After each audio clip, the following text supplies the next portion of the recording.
अस्सलाम वालेकुम जी, आपका होस्ट सैयद अहमद अली जैद आपकी खिदमत है। हमारा यूट्यूब और फेसबुक चैनल यह है पाकिस्तान देख रहे हैं। लाखों करोड़ दुरुद हसन मोहम्मद मुस्तफ़ा सल्लल्लाहु अलैहि वसल्लम और आले मोहम्मद पर कुछ लोगों का ये दिल था कि हमारी ईद खराब ना हो, इसलिए इमरान खान की ईद हवालात के अंदर करनी है, जेल के अंदर करनी है। अब तो शाह ना देख लें फारग, साइफर 16 अप्रैल को फारग, 190 मिलियन पाउंड 17 अप्रैल को फारूक होगा, इद्दत में निकाह का मामला वैसे फारूक होगा। तो बहुत सारे केसेस के अंदर इमरान अहमद खान नसब की रिहाई होती नजर आ रही है। और कोशिश तो बड़ी थी बैरिस्टर सुलेमान सदर साहब की कि इमरान अहमद खान नसब जो है वो ईद इस्तीफा अपने घर करें, मगर उन्होंने कहा जी, चीफ जस्टिस आमर फरूक साहब ने कहा कि हम इसको 16 अप्रैल तक कंक्लूड करके कुछ ही फैसले की तरफ चले जाएंगे। तो ये एक बड़ी उम्मीद लगी हुई है पाकिस्तान तहरीक इंसाफ को। मगर इस वक्त कुछ सोशल मीडिया अकाउंट जो है बड़े एक्टिव हुए हैं, वो ये बात कहते नजर आ रहे हैं कि ये कैसे हो सकता है कि वो गद्दार जो गद्दार जिसको साबित किया गया, जिसको ये कहा गया कि ये रियासत मुखालिफ इंसान है, इसने नेशनल सिक्योरिटी के मामला को छेड़ दिया है, इमरान अहमद खान नजी साहब और उसकी जमात, ये किस तरह बाहर आ सकती है, इसको किस तरह रिलीफ मिल सकता है इससे लोगों को, क्योंकि 20 लोग मिलिट्री कस्टडी से भी बाहर आए हैं। और उसके अलावा बहुत सारे जो हैं वो रहनुमा तहरीक इंसाफ के मंजर से गायब थे, मंजर के ऊपर आ गए हैं, वो इस वक्त मीडिया की जीनत बने हुए हैं, सोशल मीडिया की जीनत बने हुए हैं, तहरीक इंसाफ को ज्वाइन करने जा रहे हैं। तो वो अकाउंट्स जो है वो एक्टिव हो जाते हैं और वो कहते हैं वो जो बयानिया 9 मई का बनाया गया कि जी हम किसी सूरत जो हमारे दायरे के खिलाफ प्रोपेगेंडा किया गया है, ये गद्दार हैं, इन्होंने रियासत को जो है वो चैलेंज किया है, इन्होंने नेशनल सिक्योरिटी के मामला को चैलेंज किया गया है। तो एक लंबी ट्रेल जो है वो शुरू होगी जिसमें बड़े बड़े अकाउंट्स हैवी शामिल है। मगर डेफिनेटली एक ISPR होता है, कुछ सिविल ISPR होते हैं जिनका काम होता है कि इनडायरेक्ट वे से पैगाम को पहुंचाना, क्योंकि डायरेक्ट वे से ऐसे पैगाम क्योंकि ये थोड़े से पॉलिटिकली हो जाते हैं तो फिर उस तरह का इमेज नहीं बिल्ड हो पाता। तो सिविल ISPR के अंदर आप सुहेल वड़ैच देख लें, अंसार अब्बासी देख लें, नजम सेठी देख लें, फैसल वाडा साहब भी आजकल सिविल DGSPR में है। मगर जो है वो शायद कामरान शायद साहब, ये भी वो लोग हैं जो इंटरव्यूज भी लेते हैं, शेख रशीद साहब से भी इंटरव्यू लेते हैं और बड़ा एक लंबा प्रोसेस चलता है। तो वो ये बात कहते हैं कि अगर कोई ये समझता है ना कि 9 मई में किसी किस्म का कंप्रोमाइज हो गया है तो नहीं हुआ, कोई समझौता हो गया इमरान अहमद खान नसब से नहीं हुआ, कोई डील हो गया इमरान अहमद खान नसब से तो नहीं हुई, कोई NRO हो गया इमरान अहमद खान नसब से तो नहीं हुआ। उन्होंने कहा जी बिल्कुल ऐसी कोई बात नहीं, अगर हम कोई NRO या कोई डील करते तो ये समझे नेशनल सिक्योरिटी के साथ कंप्रोमाइज करते हैं। इसका मतलब है अभी तक वो बात नहीं है कि जो एक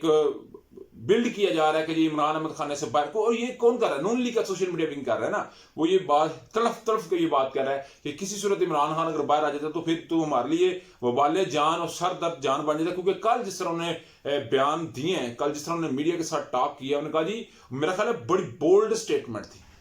उन्होंने कहा अगर 2 दफा मेरी हुकूमत जाने के बाद मैं जनरल बाजवा से मुलाकात कर सकता तो फिर जनरल आसिम मनीर साहब से मैं क्यों नहीं मुलाकात कर सकता, मुझे उनसे मुलाकात करनी पड़ेगी। फवाद चौधरी साहब को उन्होंने कहा जी वादा माफ गवाह बनाया गया, प्रेशर लिया गया, मगर उसने ना लिया, तहरीक इंसाफ उसने नहीं छोड़ी। इस वक्त कुछ जराए ये बात कह रहे हैं कि फवाद चौधरी साहब को तहरीक इंसाफ में शामिल कर लिया गया है और वो बाज़ाब्ता ईद के बाद ऐलान भी कर देंगे। अगर ईद के बाद ना हुआ तो जिस दिन थोड़े से हालात सिचुएशन बेहतर हुई वो ऐलान करेंगे, मगर उनको तमाम तर मामलात में शामिल भी करने का एक बाकायदा इंदिया भी दे दिया गया है। और उसके अलावा अगर मैं आपको बताऊं तो एक बहुत बड़ा सवाल ये निशान पैदा हुआ है मिलिट्री कस्टडी में। मिलिट्री कस्टडी में बेसिकली 103 लोग हैं जो आर्मी की तहवील में, जिसमें इमरान अहमद खान के भांजे हसान नदीर साहब भी शामिल है। मगर 20 लोगों के लिए जब justice Mandokhel, justice Hasan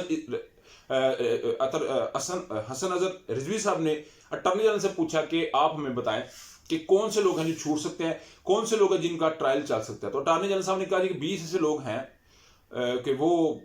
release हो सकते हैं, मगर उसके लिए शर्त यह है कि उनका फैसला आपको निफुरने करना पड़ेगा। ये आर्मी चीफ साहब की स्वाबी है, वो उसे क्या कर सकते हैं। तो जिसपे रिजवी साहब ने कहा जी ठीक है, तो 20 लोगों को रात गए छोड़ दिया गया। मिलिट्री कस्टडी से मामूली सजा जो भी है उनको रिहा कर दिया गया है।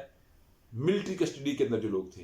कुछ लोग कोट लखपत में है, फिर मियाँ वाली में, मुख्तलिफ पॉइंट्स के ऊपर उन्हें घुमाया जा रहा है। तो सवाल ये पैदा हो रहा है कि जो मिलिट्री ट्रायल्स हैं वो जबरदस्त हुए हैं इनका तो अभी तक ट्रायल ही शुरू नहीं हुआ, अभी तक तो कोई इनका ट्रायल होना है, फिर उनको सजाएं होनी है, मामला चलने, तो अभी तक ये मामला नहीं हुआ। मगर मिलिट्री कोर्ट से ये मामले आए हैं, तो आर्मी चीफ साहब ने माफ किया, क्या मामला हुआ, मगर 83 अभी मेंबर्स पर्सन वहां पे हैं, उनके साथ क्या होगा, ये उससे बड़ा एक सवाल होगा जो डेफिनेटली आपके साथ मैंने करना है। मगर इमरान अहमद खान नैसर की कल की जो डिस्कशन है उसमें इमरान अहमद खान नैसर चाहते हैं कि मैं निगोशिएशन के साथ आऊं, मामला को सेट करता हूं। मगर ये बात याद रखिएगा, इमरान अहमद खान नैसर के लिए एक साइड पे रिलीफ भी है, दूसरी साइड पे ना मैं एक बात आपको कहता हूं, एक होती है रेड लाइन, एक सुर्ख लाइन है, अगर वो सुर्ख लाइन से आगे जाता है तो फिर वो मेरा ख्याल है सर्वाइवल उसके लिए मुश्किल तरीन हो जाता है। एजाज सईद वाली बात, और जिस तरह वो आजकल कुरैशी साहब असिस्टेंट सुप्रीडेंट जेल से बातचीत कर रहे हैं, तो उनके बयान के मुताबिक मैं उनको थोड़ा सा मैंने सेकंड किया, उस बयान को थोड़ा सा मैंने इसको लाइट नहीं तरह हैवी लिया, उसमें देखा कि उन्होंने कहा अगर